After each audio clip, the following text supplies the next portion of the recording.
Welcome back to Insight Magazine as we focus today on Egypt's Sinai Peninsula and what once was considered a paradise and tourist haven. With me in studio is Maël Ben-Oliel, our correspondent who went on what some would call a dangerous journey to discover what is left of the tourism industry in Sharm el-Sheikh and who dares visit. Here's an excerpt of the report Maël filmed and directed. We'll break it down once we return. Pour se rendre à Sharm el-Sheikh depuis Tel Aviv, le mieux, c'est encore de se rendre en avion jusqu'à Eilat.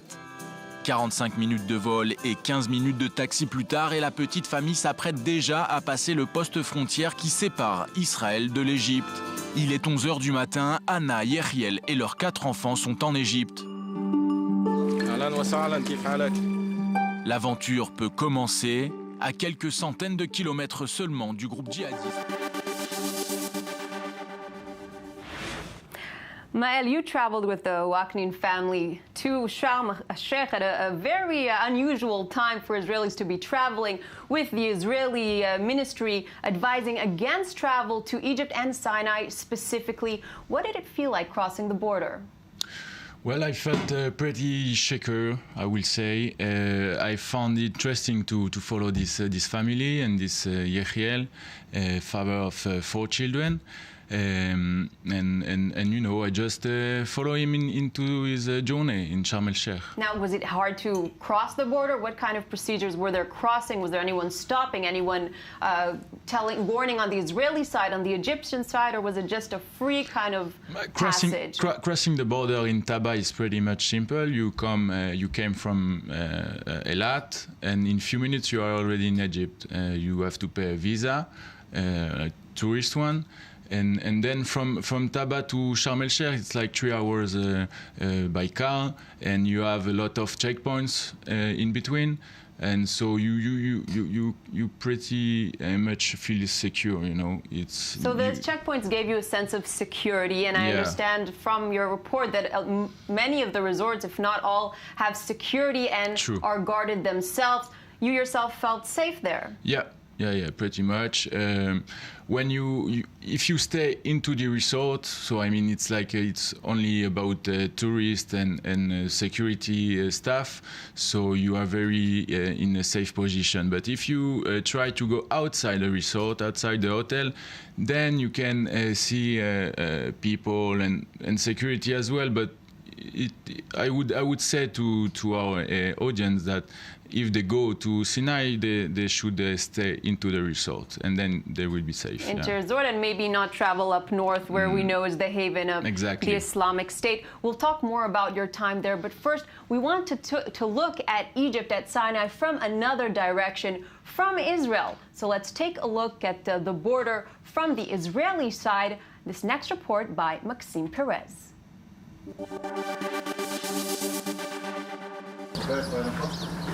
Ezouz, un oasis aux portes de la péninsule du Sinaï.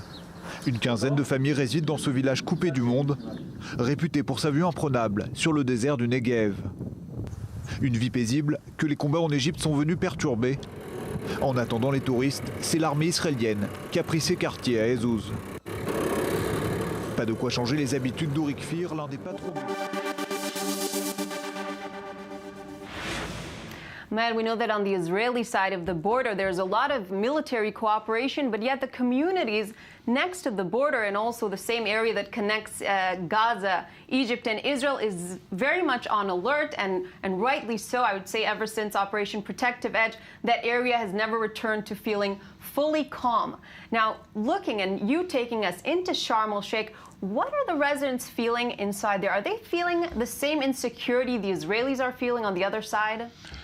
I mean, in Sharm el-Sheikh, the people are quite safe. The war is 300 or 400 kilometers above at the north, where you said, next to the Rafah border, next to Gaza, Israel, and Egypt, and it's mostly in this area. So I was not there, obviously. It's too dangerous. I wish I could, but so there is like a civil war. Daesh is controlling the area. A lot of people will say that the Egyptian army has really lost its grip on Sinai, but they're unwilling to admit that they have to make certain changes. We know that certain airlines have stopped flying directly to Sinai. So it's interesting to hear that the local people are actually expressing their feeling of safety. What about the tourists that were there? How did they feel? Not a big number of tourists, but you did manage to talk to some people. But yeah, once again, you have to make the difference between the north and the south of Sinai. So the south, as we saw in the report, people are still coming for a few days, taking vacation and having some rest next to the beach, on the beaches. But it's a completely different story in the north. So it's. She said that in the report, the expert, the analyst, it's a no man's land. So basically, the Egyptian army moved the local population, the Bedouin, as much south as possible. Yeah, to enjoy the. And what do you think? Is it still a paradise? I know Israelis, I've never personally been, but Israelis always said this is a very cheap. Would you advise me to go? I would advise you to go to the south. To the south at this point? Yeah, until Sharm el-Sheikh. From Taba to Sharm el-Sheikh, it's pretty safe.